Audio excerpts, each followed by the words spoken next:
Hello, entrepreneurs. My name is Bimal Shah. I'm on a mission to make pioneers out of entrepreneurs by helping you achieve your 3 year goal in 1 year that's tied to your 25-year vision and 5 year moonshot. I do it through weekly sprints and 90-day leaps. This is the Pioneers Academy podcast, and I'm on a mission to make a million pioneers. And I thought this podcast channel will help you achieve your 3 year goal and jump to the next level. I'm going to be showing lots of training and lots of great episodes, so join on this podcast and get all the training and resources you need to achieve your 3 year goal in 1 year and make yourself a pioneer. I wrote 13 books, Becoming a Pioneer, and you can get all those 13 books on Amazon. We're going to give away to every listener who listens on this podcast a $100 Amazon gift card so you can get all the books and learn how to become a pioneer. Hey everyone, welcome back to the Pioneers Academy podcast. I'm your host, April, and today's episode is going to be a game changer, especially if you've ever found yourself stumbling when someone asks, "So, what do you do?" We all have that first impressions matter, and in business, the way you pitch yourself and your idea can be the difference between opening doors or closing them. But here's the thing, most of us has never been taught of how to create craft or pitch that really works. That's why I'm excited for today's episode, and I will be joining by Bimal Shah, a business growth strategist, coach, and author who has helped entrepreneurs unlock the next level in their businesses using something he calls the quantum team 90-day leads. And today he's here to break down what it takes to become a master pitcher. Right, Bimal? Yeah, I'm really excited because this is something that we do every single day. When you're working in your professional career, especially if you're in business or you're in a sales job or, you're going and attending networking, you get asked the question, so what do you do? And, many a times I see myself, listening to people where you don't get a clear answer in the first 10 to 20 seconds, or they put themselves in a category which puts, million other people in the same category. So really excited to talk about today's topic. I am so excited to dive into this with you, Bimal. So now, when you talk about being a master pitcher, what does that mean and why is it so important for our growth? So master picture means that many people focus, on describing and explaining their thinking. When somebody asks you, what do you do? They are thinking they have to explain in depth, or they have to explain in detail what they do, or they have to put themselves in a category like, I'm a lawyer, I'm a professional, I'm an accountant, I do this. Now, the real thing that you want to put across, in the very first sentence, is the results that you deliver that are very unique to yourself. So, for example, like I would say, I'm on a mission to make pioneers out of entrepreneurs by helping them achieve their 3 year goal in 1 year through 490-day leaps and get the government grants to pay for it. So, in a nutshell, I've described the why and the how. The why is making pioneers out of entrepreneurs. The how is through 490-day leaps. And the exciting, irresistible offer is to utilize government grants to pay for it. So, this is less than, you probably heard it, or if you timed it, it's less than 12 to 13 seconds. And if you master the result, that makes a huge difference in what, people get curious. Oh, tell me more. That makes a lot of sense, meanwhile. Mastering your pitch isn't just about words. So you must be really, um, you must have confidence and clarity when you speak. And I love how you frame that. So the first part is the why, meaning that, your mission. What is your purpose? Why do you exist? Why are you in this professional? Because the why is very, very important. If the why does not exist, that doesn't show the passion. The how is what makes you unique and different from everyone else. So now is like, what is your unique method? What is your unique system? What's your unique process that makes you different from everyone else? And then the once you have the how, why and the how, and the third part is the what. Is like, okay, you do this. This is your how. And how does this work, in terms of like, what does this involve? So this is involvement of grants. So when you connect the why, how, and the what, You make a fantastic first line introduction on what do you do. Thank you for making it clearer this time, Imal. Thank you for that. So, when you only have 30 seconds or maybe a few minutes, how can someone prepare and refine a pitch that really grabs attention? So this does not happen overnight. This happens by you working on your business. So, when you work on your business and you say you want to refine it to a point where it makes you the only one. My whole mission is making every entrepreneur the only one in their industry, making them unique and making them pioneers in their industry. And that is the fundamental basis of growing and expanding on an exponential basis. If you want to grow exponentially, you have to become the only one. There is no other way. If you become the only one in your entire industry and you do something that nobody else does, you have a clear path forward. It also builds the confidence because you also now say that you're the only one. There's no one like you, and you're the only one that can do this. And also makes the person who's listening to that very curious. So that is one of the key things. If you haven't figured it out, you can utilize the books and resources, scan the QR code. We're going to share a $100 Amazon gift card at the end of the show. So utilize the resources that are out there to make you the only one. And then there are other factors that make you, become pioneer and make that master pitch very useful and productive to someone who's hearing it. That's so smart, Bimal. So in other way, you must prepare um having this great speech because it will carry you through. And thank you for highlighting the books that might help our entrepreneurs and everyone listening today. Thank you. And if we break a pitch down from start to finish, what are the core ingredients that make it effective? So what I've done is, I've developed a scorecard. And for anyone, if you click on the show notes below, there is a link called, the master pitcher, and that master pitcher actually helps you score your master pitch. So click on that link, go through the process, answer a few questions or upload your pitch. I always, request that, if you can do a video of your pitch, I can review the video and then give you a feedback. So for that is the best way to evaluate your pitches to see how you present yourself. Now, some of the core ingredients, what do you do?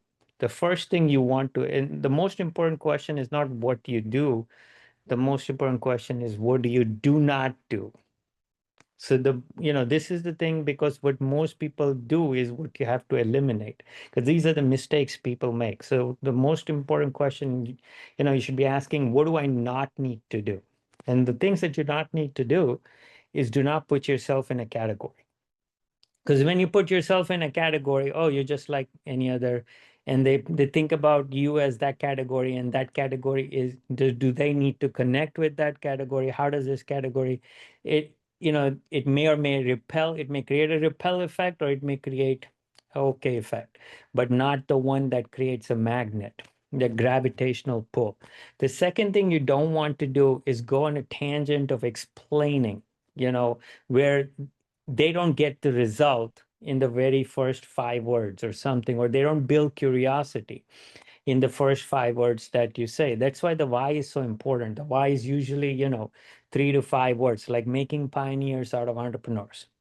Okay, that's my why.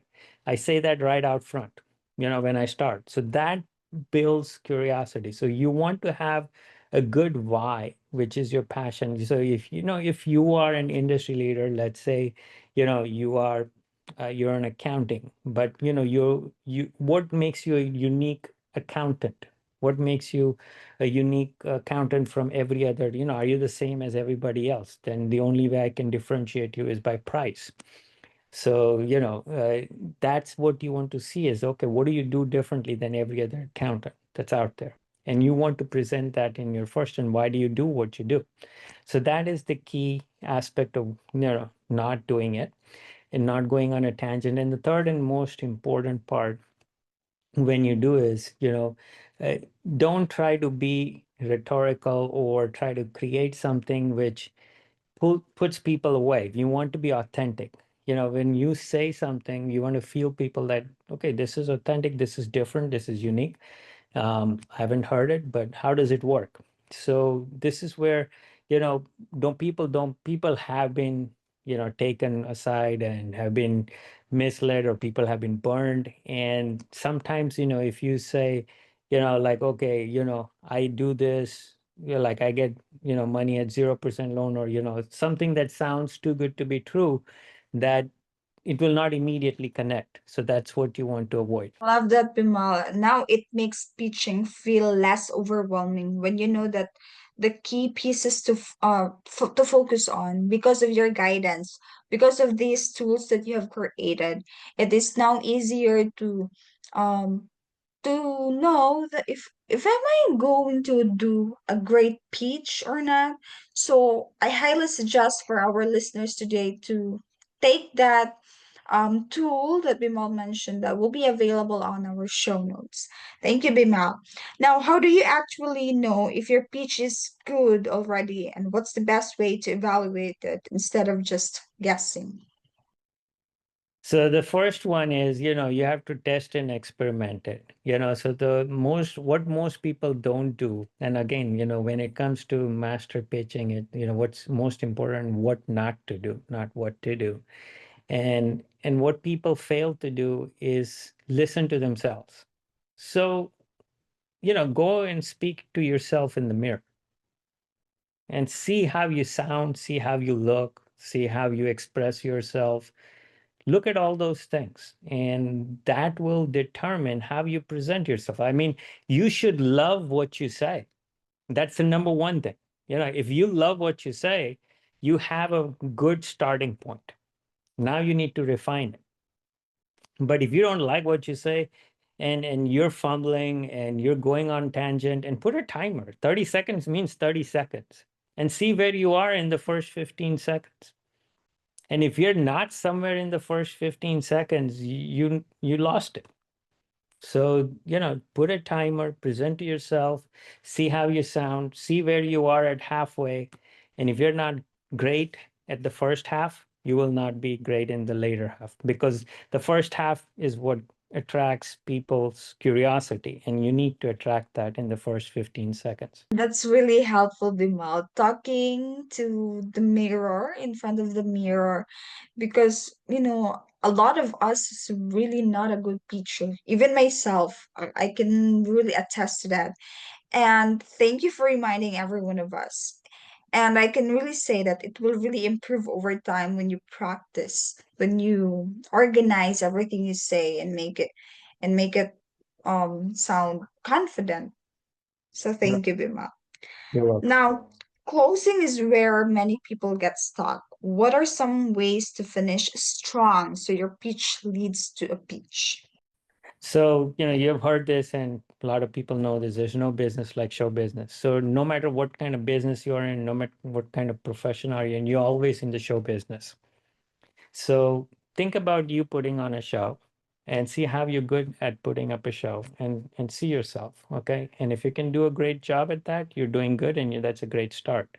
Now, for the rest of you, I have developed a closing skills scorecard where, you can score yourself on your closing skills, and you can take that scorecard and see where you are. Now, some of the essential, questions, things, and elements about uh, closing skills is, you want to present when you close someone, understand them. You don't want to pitch where you're trying to sell. You shouldn't come out as you're trying to sell yourself. You should come out as you're being their consultant, you're being their advisor, you're trying to help them. And the best way to help anyone who's listening to you is to make them feel understood, not to make them feel that they understand you. If you're in the position where you're trying to make other people understand you and where you come from, and sometimes I've seen in closing sales, and this is one thing you absolutely want to avoid, is stop, don't complain. If you've been frustrated about things that are happening in your industry, keep it to yourself. Don't bring it out in the 30-second elevator pitch. They're not interested. They're not interested in your complaints or your frustrations or your irritations or annoyance about, things that are you're struggling with in your industry. So, or your business or your profession. So if you are trying to seek help from someone that you're speaking to, by far want to present what's your most biggest pain. And if there is a person who can help you with that and you're talking to, and if you feel that the person you're talking to can help you, or you're seeking help from someone, you can present that. But otherwise, if you're trying to present yourself and connect with someone, don't do that. So those are some of the key ingredients that you want to keep focused on and use the closing skills scorecard. I completely agree, Bimal, that making people feel understood goes beyond just listening to their words. And the close doesn't have to feel pushy. It's really about guiding the next step. And we are glad that you are here for our entrepreneurs and our dear listeners and viewers, that you're willing to help, you're willing to guide in a very easy way you can do. Thank you, Bimal, for that. And you've mentioned storytelling or like pitching, right? So knowing your audience and showing value, how do those elements actually come together in a great pitch? Like I said, when you're putting up a show, the best way to put on an authentic show is to do storytelling. And, storytelling is the best way to pitch yourself. So, when you're talking about, and if you delivered something about unique, then you can say, let me tell you a story. Or or once if you know that the person is in a similar industry that you helped a client before in the same industry, then you say, I helped another client in the restoration industry who was this, and we took together, and just start talking about a quick story that also has a value proposition. So if you can build a story with some clear value or results, and if you can put numbers to it, numbers matter. I can tell you, no matter what profession are you, what business are you, numbers drive things. Everything is driven by numbers. So if you can bring numbers into your story, if you can bring the results into your story, and if you can relate to the person who's in the same industry, and you can bring a story related to that, you can nail it. And now you can that person who's listening to it can feel like, okay, this is someone like me, this is me. You're talking to me, you're talking about my story, you're talking about the difference you can make for me. I'm interested, tell me more. Exactly, Mima. Like relate to the one you were talking so that they would feel more excited and curious about what you were talking. So thank you for reminding every one of us. Okay, let's talk about some common mistake you see people making in a pitch, especially when they're just starting out. So the first common mistake is, yes, your name, and you want to mention your name and your company name. And what I feel like they go on about their company a lot more in their story and their background. So I see, when you're doing your 30-second pitch, you're not telling your whole life story. So, your whole life story, well, I came here 30 years ago, I'm doing this, that. That whole story may take up 3 to 5 minutes, even if you want to shorten it, or 2 minutes. But in a 30-second pitch, you have to be precise, exact, deliver, and talk about what matters. So don't talk about your life story. I've seen that many people, when they try to present themselves, they start on their life story, they start on their whole thing. And people there, they don't have time. I mean, if you're networking and all that, get to the point first, talk about what you can bring to the table, or the value that you can bring to the table, see if there is interest on the other side, and then continue the conversation. Bring your story at the later point. So that is one step that you want to avoid. The second step, when you start talking, is this is not about sales. You're building relationship. So going for the sale and ask, like, okay, let's would you be interested in signing up? They're not going to sign up when they just met you. Or even setting up an appointment. Don't go for setting up in the appointment in the very first conversation that you're having with someone. It's like you're going on a date and you're asking, can you come to my room? That it doesn't happen like that way. So you want to make sure that you build that relationship, and you ask for the final appointment or the follow-up step if there has been a deeper conversation. So those are some of the important, go deep rather than shallow. And the other biggest thing is, don't swap cards. Hey, can I get your card? Can I get your, can you give my card? Okay. Then you move on to the next guy. Can I get your card? Can you give my card? You move on to the next guy, or you swap, digital business cards. You're not there to just, get business cards. You're there to build relationships. So maybe have a 3 to 5 minute conversation or a longer conversation with someone who's very valuable. And when you have that, even in a room full of 100 to 150 people, even if you had deep conversations with 5 people that are meaningful, that can result in one sale, that is a lot more valuable than gathering 100 cards that don't give you a single appointment over the next 3 years, even if you keep calling them.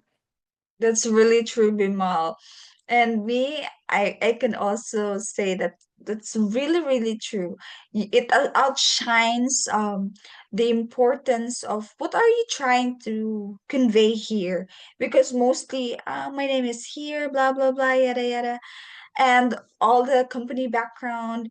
So that's really a great reminder for everyone. So thank you for that, and that's so reassuring to hear from you that it's totally fine. It's nice to know that we are now aware. Thank you, Bimal. And Bimal, you've written a 13 book series that goes deep into systems and building what you call a superhero team. So which book connects most to pitching and growth, and how can people find them? So, I've written 13 book series on the whole 490-day leap system, and also a lot of the books connect on the master pitch system. There's some components of it in building your pitch, building your messaging and sequencing, making you unique.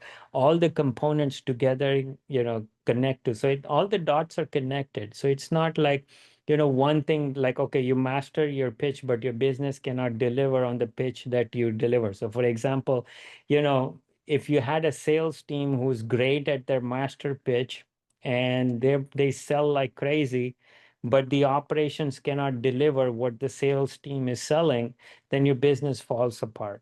It's like your customer got excited about, what you said you could do for them, and then what they got finally was not what they expected or what they were sold to, and they now have such a bad impression. They talk bad about you, they put bad reviews, bad posts, they talk to friends and family, and all of a sudden you start losing more clients and making more clients. So everything is connected in your business.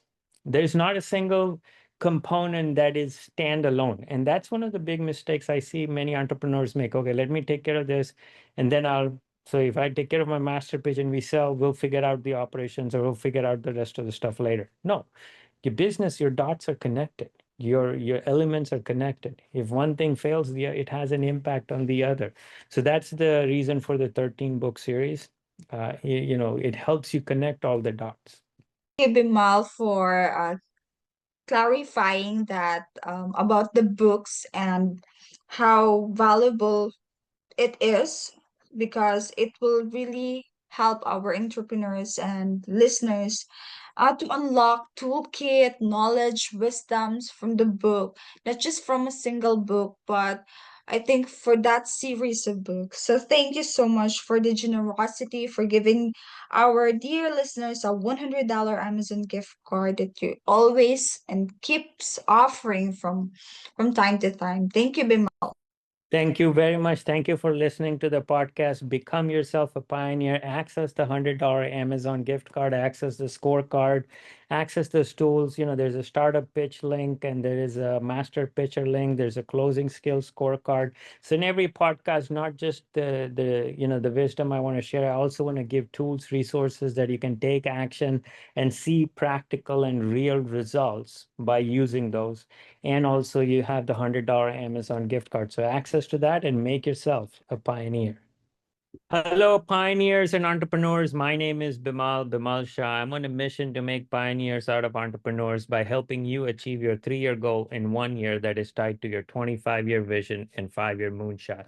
I do it through 90-day leaps and weekly sprints and through my own proprietary 4-leap system.